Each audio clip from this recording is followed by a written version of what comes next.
Some myths about dyslexia are that it affects boys more than girls, and up-to-date research shows us that it's generally across both genders in the same prevalence, so it's not specific to one gender over another.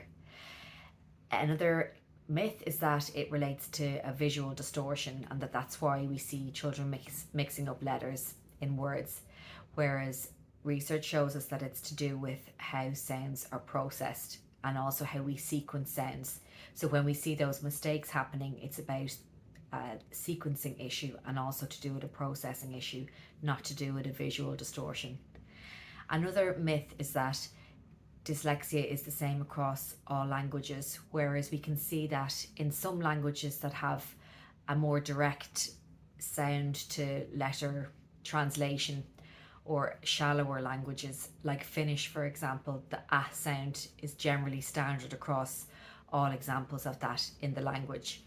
In English, we have lots of irregular words and exceptions. For example, the spelling OUGH in the word through can be also spelled as THREW, and this means that for someone with dyslexia, they're having to work through that information, and it makes it twice as difficult for them. And that's why we see dyslexic symptoms presenting more often in languages that are less transparent or less opaque languages.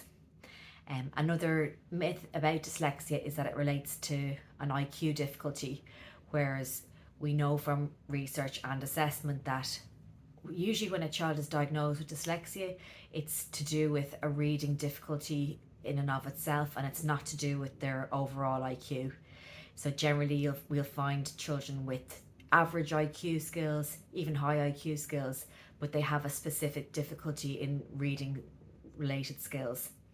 And this can mean that in the classroom, it doesn't make sense that they're not able to maybe produce as much written work or read as fluently as other children when we can see that their overall IQ is strong. Sometimes we do see some difficulties with processing speed and working memory, but generally IQ is within the normal range. If you'd like more information on this topic or you're interested in the topic of dyslexia, we have some training on our website. I'll put a link in the comment section.